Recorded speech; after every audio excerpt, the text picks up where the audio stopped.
Shalom semuanya. Kita baru saja meninggalkan tahun 2023 dan masuk tahun yang baru, tahun 2024. Ratapan 3 ayat 21 sampai dengan 26 berkata demikian. Tetapi inilah yang kuperhatikan, sebab itu aku berharap. Tak berkesudahan kasih setia Tuhan, tak habis-habisnya rahmat-Nya. Selalu baru tiap pagi, besar kesetiaanmu. Tuhanlah bagianku, kata jiwaku. Oleh sebab itu aku berharap kepadanya. Tuhan itu baik bagi orang yang berharap kepadanya.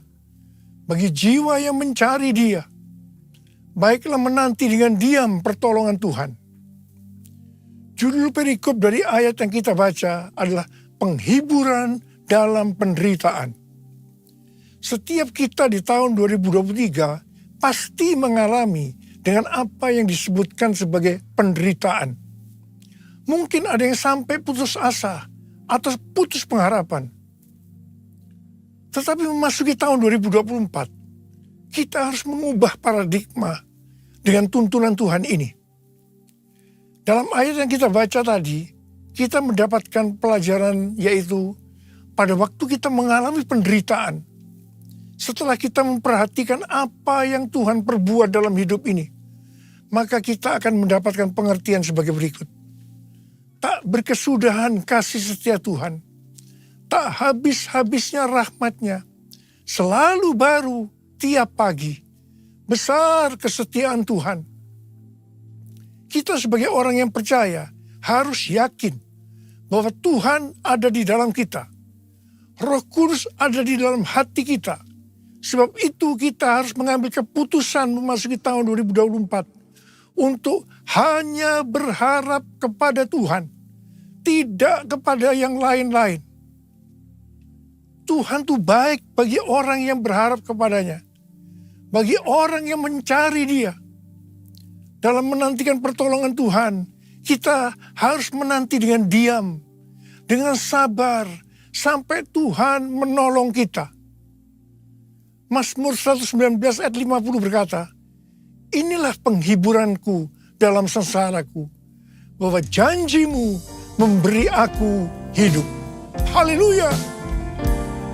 Kasih Tuhan tak berkesudahan, tak habis-habisnya rahmat-Nya, selalu baru setiap pagi. Baru setiap pagi, besar setiamu Tuhan, besar setiamu, besar setiamu Tuhan, besar setiamu. Mari kita katakan bersama-sama, Tuhan, saya percaya kasih setiamu selalu baru tiap pagi, selalu baru tiap minggu, selalu baru tiap bulan, selalu baru tiap tahun. Karena itu saya percaya tahun 2024 akan lebih baik dibandingkan tahun 2023. Amin. Apa yang terjadi kalau kita berharap kepadanya? Yang pertama, sesuai dengan Yesaya 40 ayat 30 dan 31, maka orang yang berharap kepada Tuhan akan mendapatkan kekuatan baru yang akan melebihi kekuatan orang-orang muda. Mereka seumpama Raja Wali yang terbang dengan kekuatan sayapnya. Mereka berlari dan tidak menjadi lesu. Mereka berjalan dan tidak menjadi lelah. Haleluya! Orang yang berharap Tuhan dibaharui kuatnya, terbang naik dengan sayap Raja Wali. Berlari tiada penat, berjalan tiada lelah. Ajarku harap kau Tuhan. Orang yang berharap Tuhan terbang naik dengan sayap Raja Wali. Berlari tiada penat, berjalan tiada lelah, ajarku harapkan Tuhan. Yang kedua, hal yang terjadi kalau kita berharap kepadanya, sesuai dengan Mazmur 37 ayat 23 dan 24 yang berkata, Tuhan menetapkan langkah-langkah orang yang hidupnya berkenan kepadanya. Apabila ia jatuh, tidaklah sampai tergeletak, sebab Tuhan menopang tangannya.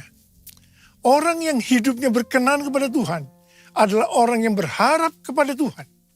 Bagi orang yang seperti itu, Tuhan akan menetapkan langkah-langkahnya. Dan apabila ia jatuh, tidaklah sampai tergeletak, sebab Tuhan menopang tangannya. Perlu dicatat, sebagai orang-orang yang berkenan kepada Tuhan, kita bisa jatuh ke dalam berbagai macam kegagalan dan masalah. Tetapi Alkitab berkata, kita bisa jatuh, tetapi tidak sampai tergeletak. Sebab Tuhan menopang tangan kita. Katakan haleluya. Tuhan menetapkan langkah-langkah orang yang hidupnya berkenan kepadanya. Apabila ia jatuh, tak sampai tergeletak, sebab Tuhan menopang tangannya. Tangannya, tangannya, oh tangannya, tangannya, sebab Tuhan menopang tangannya. Apabila ia jatuh, tak sampai tergeletak, sebab Tuhan menopang tangannya. Sebab Tuhan menopang tangannya. Tanganku. Sebab Tuhan menopang tanganku. Sekali lagi. Sebab Tuhan menopang tanganku.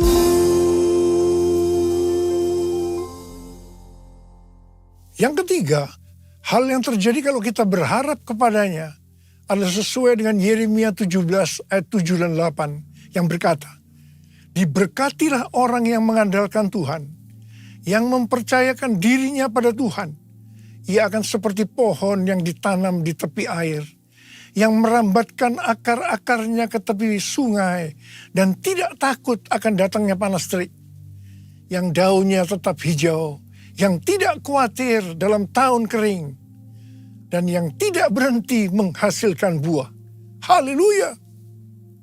Yang keempat, hal yang terjadi kalau kita berharap kepadanya, sesuai dengan Mazmur 32 ayat 8 dan Mazmur 33 ayat 18, bahwa mata Tuhan tertuju kepada mereka yang takut akan Dia, kepada mereka yang berharap akan kasih setianya. Tuhan akan mengajar, menasehati, dan menunjukkan jalan yang harus kita tempuh.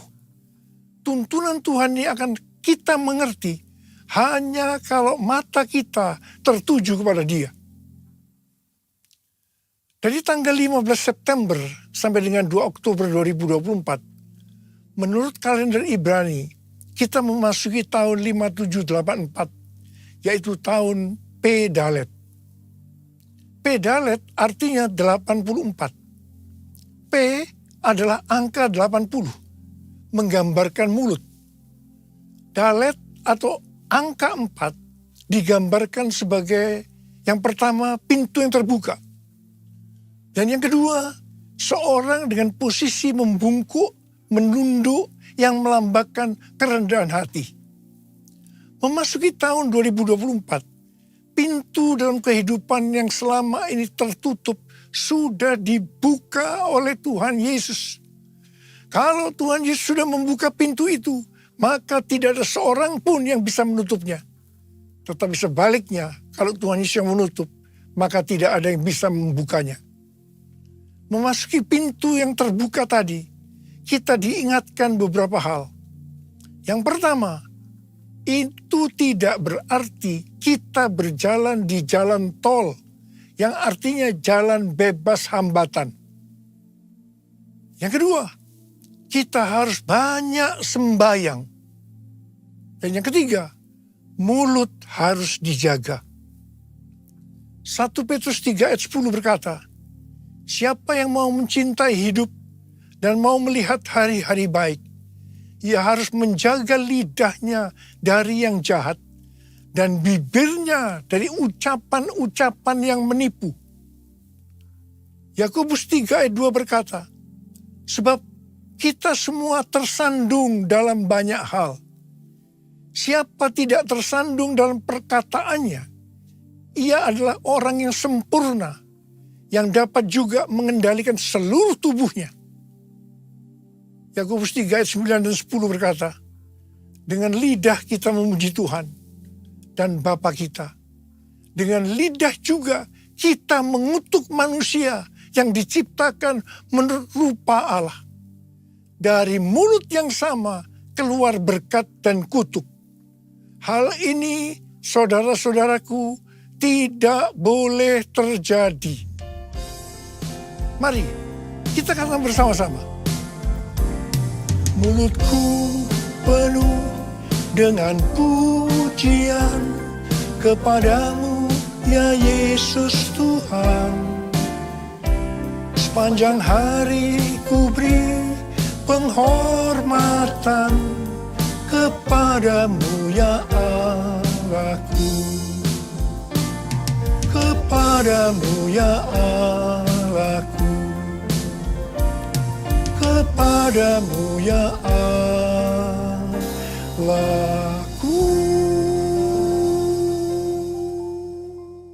Hal yang keempat yang harus kita perhatikan untuk memasuki pintu yang terbuka adalah kita harus rendah hati. Ingat, Allah menentang orang congkak, tetapi mengasihani orang yang rendah hati. Kita baru saja memasuki tahun 2024. Tuhan memberikan tema untuk tahun 2024. Bahwa tahun 2024 adalah tahun untuk bangkit. Jadi teranglah. The year to arise and shine. Ayat emasnya adalah Yesaya 60 ayat 1 dan Imamat pasal 6 ayat 12 dan 13. Yesaya 60 ayat 1 dan 2 berkata, bangkitlah, menjadi teranglah, sebab terangmu datang dan kemuliaan Tuhan terbit atasmu. Sebab sesungguhnya kegelapan menutupi bumi dan kekelaman menutupi bangsa-bangsa. Tetapi terang Tuhan terbit atasmu dan kemuliaannya menjadi nyata atasmu. Memasuki tahun 2024, pencurahan Roh Kudus Pentakosta ketiga akan semakin dahsyat. Di tengah-tengah keadaan dunia yang semakin gelap dan kekelaman menutupi bangsa-bangsa, kita harus bangkit dan menjadi terang. Sama seperti bangsa Israel telah menerima terang Tuhan dan memiliki tugas untuk menjadi terang. Demikian juga gereja yang mengalami perjumpaan dengan terang Tuhan, yaitu Yesus Kristus, memiliki tugas untuk menjadi terang dunia, agar semua orang, everyone, datang kepada terang Tuhan. Sebagai contoh, Saulus, penganiaya jemaat, yang berjumpa dengan terang, berubah menjadi Paulus, pemenang jiwa. Apa artinya menjadi terang? Yang pertama, menjadi terang artinya mengikut Kristus yang adalah terang dunia. Yang kedua, menjadi terang artinya menjadi serupa dengan Kristus dan menghasilkan perbuatan baik. Yang ketiga, menjadi terang artinya hidup dalam kasih. Yang keempat, menjadi terang artinya hidup berjaga-jaga. Yang kelima, menjadi terang artinya hidup bijaksana dan berintegritas. Yang keenam, menjadi terang artinya hidup dipenuhi dengan pengetahuan tentang kemuliaan Allah. Yang ketujuh, menjadi terang artinya hidup benar dan adil. Sesuai dengan Yesaya 60 ayat 3 sampai 7. Pada saat kita menjadi terang karena api Pentakosta ketiga turun dengan dahsyat. Hal-hal inilah yang akan terjadi. Yang pertama, bangsa-bangsa akan datang berduyun-duyun kepada terangnya. Dan mereka akan percaya dan mengenal Tuhan Yesus. Haleluya. Yang kedua, kekayaan bangsa-bangsa akan datang. Dan ini akan digunakan untuk membiayai penyelesaian amanat agung.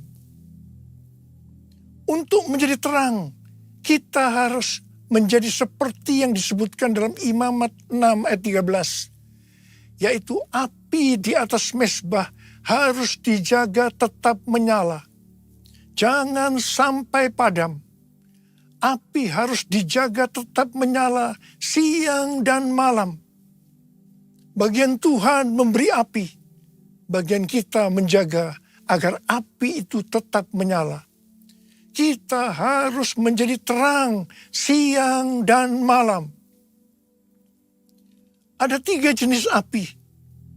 Yang pertama, api doa pujian penyembahan. Api harus tetap menyala siang dan malam. Ini melambangkan penyembahan di Pondok Daud. Ini sebenarnya menggambarkan pola penyembahan di sorga. Kita yang nanti akan masuk sorga harus melatih diri mulai sekarang untuk melakukan penyembahan surgawi. Yang kedua, api Roh Kudus. Dalam 1 Tesalonika 5 ayat 19. Janganlah padamkan roh. Api Roh Kudus sangat kita butuhkan supaya roh kita terus menyala-nyala untuk melayani Tuhan dan melakukan kehendak-Nya. Janganlah kerajinanmu kendor. Biarlah rohmu menyala-nyala dan layanilah Tuhan. Haleluya. Yang ketiga, api kasih. Kasih antara mempelai laki-laki dan perempuan dalam Kidung Agung 8 ayat 6 dan 7 digambarkan seperti api. Bahkan seperti nyala api Tuhan. Api kasih kepada Tuhan harus dijaga agar selalu dalam kondisi mengalami api kasih mula-mula. Visi tahun 2024 merupakan kelanjutan dari visi tahun 2023. Tema tahun 2023, bangkit, jadilah pemenang. Ini lebih banyak bersifat ke dalam oleh karena kemenangan bersifat personal. Tema tahun 2024, bangkit, jadi teranglah. Ini lebih bersifat keluar karena menjadi terang itu kepada banyak orang di luar dari orang itu sendiri. Ini tidak mungkin terjadi sebelum kita mendapatkan kemenangan secara personal. Bangkitlah, terangmu sudah datang. Bangkitlah, terangmu sudah datang. Kemuliaan Tuhan telah terbit. Kemuliaan Tuhan telah datang. Kemuliaan Tuhan telah terbit atasmu. Bangkitlah, terangmu sudah datang. Bangkitlah, terangmu sudah datang. Kemuliaan Tuhan telah terbit. Kemuliaan Tuhan telah datang. Kemuliaan Tuhan telah terbit atasmu. Atasmu. Atasmu. Pastor D adalah seorang nabi yang selalu mendoakan saya sudah lebih dari 3 tahun. Dia mendapatkan nubuatan pada waktu Rosh Hashanah, yaitu 15 September 2023. Dan ini berlaku untuk akhir tahun 2023 sampai tahun 2024. Yang pertama dikatakan, tahun ini adalah tahun tiba-tiba, suddenly.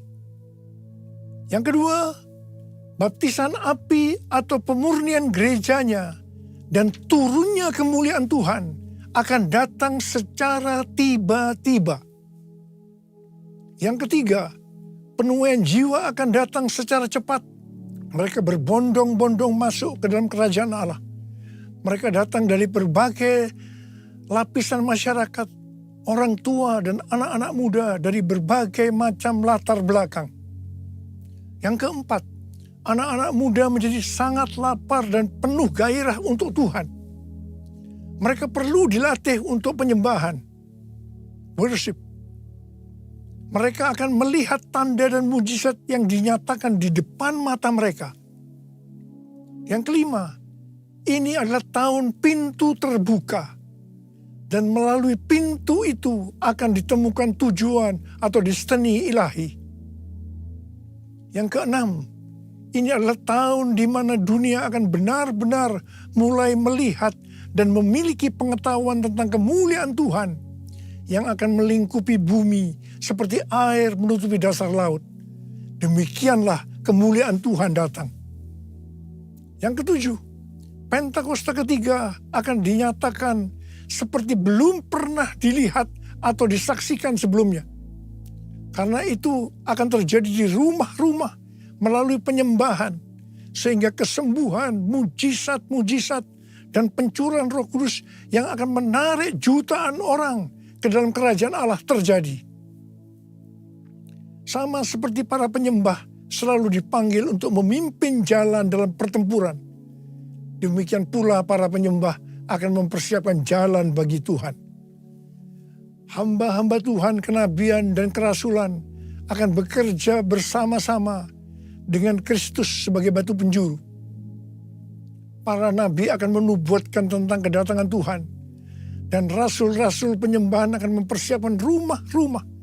Dan kemuliaan Tuhan akan memenuhi tempat ibadah, umat, rumah-rumah. Yang kedelapan, goncangan secara natural dan spiritual akan terjadi. Yang kesembilan, akan terjadi peningkatan gempa, letusan gunung berapi, tanda-tanda di langit. Yang kesepuluh, waspadai dan banyak berdoa untuk aktivitas air yang tidak biasa. Banjir, perubahan warna, ini tidak pernah terjadi sebelumnya, baik lokal maupun global. Kunci untuk menghadapi tahun tiba-tiba ini adalah ketaatan radikal terhadap suara Tuhan. Seperti pada zaman Nuh, demikian pula akan terjadi pada saat kedatangan anak manusia. Nuh berjalan bersama Allah, maka kita juga harus melakukannya.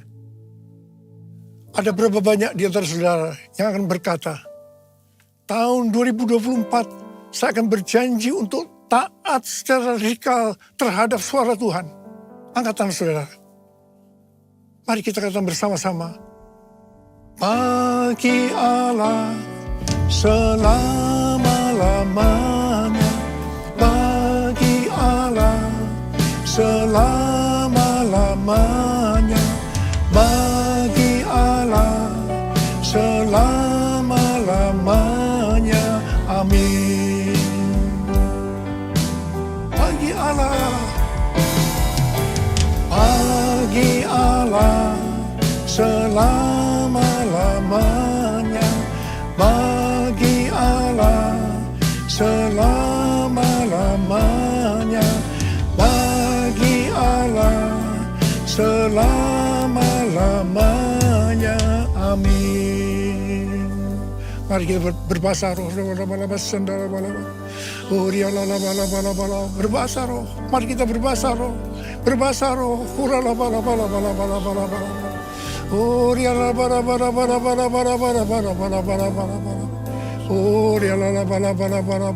Tuhan, curahkan pengurapan-Mu buat kami semua Tuhan. memasuki tahun yang baru, tahun 2024. Curahkan pengurapan-Mu buat kami semua. Terima pengurapan Tuhan. Terima pengurapan Tuhan. Terima kasih. Terima kasih. Terima kasih. Dalam nama Yesus. Amin. Mari, saudara-saudara, kita akan masuk dalam perjamuan kudus. Kita akan mengingat ayat ini.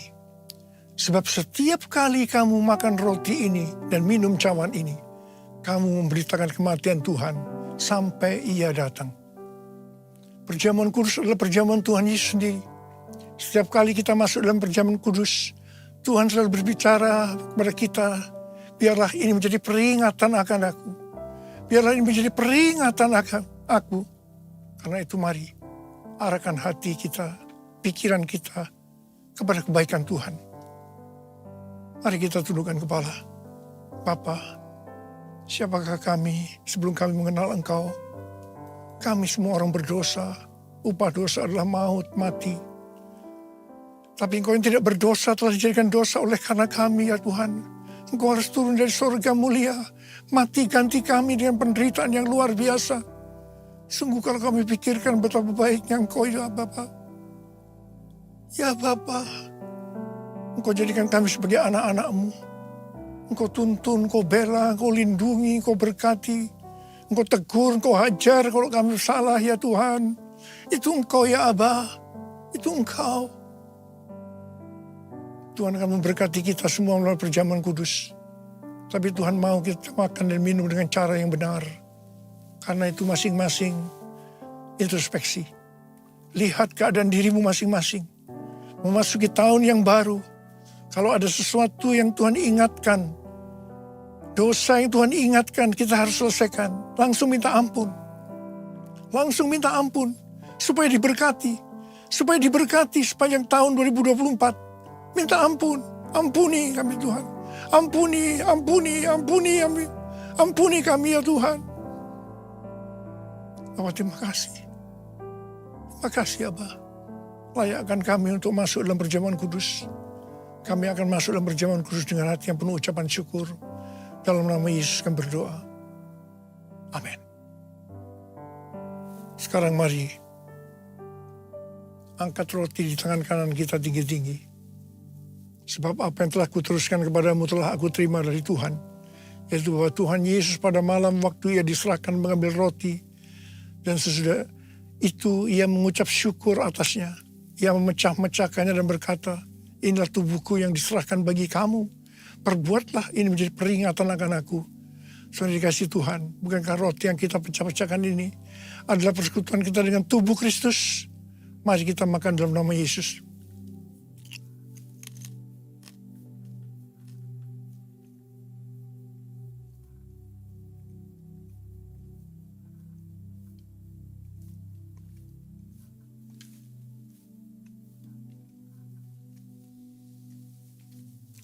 Sekarang angkat cawan di tangan kanan kita tinggi-tinggi.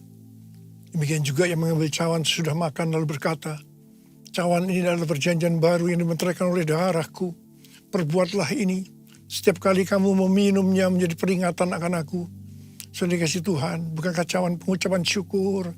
Yang atasnya kita ucapkan syukur adalah persekutuan kita dengan darah Yesus. Mari kita minum dalam nama Yesus.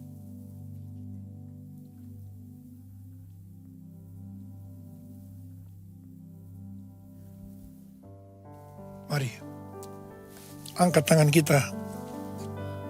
Ucapkan syukur dan terima kasih kepada Tuhan dengan suara, jangan diam. Tuhan, terima kasih ya Tuhan. Terima kasih ya Tuhan, terima kasih. Terima kasih ya Tuhan, terima kasih ya Tuhan. Bapa, terima kasih. Memasuki tahun 2024, tahun yang baru Tuhan. Engkau menyembuhkan yang sakit. Engkau menyembuhkan yang sakit, membebaskan yang terikat, menghibur yang susah, menguatkan yang lemah, memberikan pengharapan-pengharapan yang baru bagi yang datang dengan putus pengharapan. Makasih Tuhan. Sembuh dalam nama Yesus. Sembuh dalam nama Yesus. Sembuh dalam nama Yesus. Makasih. Makasih. Terima kasih Yesusku, terima kasih Yesusku. Puji syukur hanya bagi Tuhanku. Terima kasih Yesusku, terima kasih Yesusku. Puji syukur hanya bagi Tuhanku. Terima kasih. Terima kasih Yesusku, terima kasih Yesusku. Puji syukur hanya bagi Tuhanku. Terima kasih Yesusku, terima kasih Yesusku. Puji syukur hanya bagi Tuhanku. Puji syukur hanya bagi Tuhanku. Puji syukur hanya bagi Tuhanku.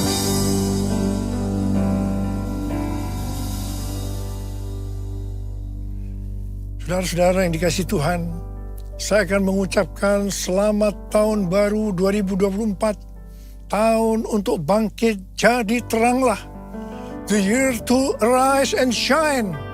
Tuhan Yesus memberkati saudara semua berlimpah, limpah, limpah. Amin. Mari angkat tangan kita semua. Terimalah berkat Tuhan. Kasih karunia yang berlimpah-limpah dari Allah Bapa dalam anak yang tunggal Yesus Kristus. Persekutuan yang manis dengan Roh Kudus menyertai kita semua mulai hari ini. Sampai Tuhan Yesus datang menjemput kita di awan-awan dan bahkan sampai selama-lamanya. Yang percaya bersama-sama katakan, Amin.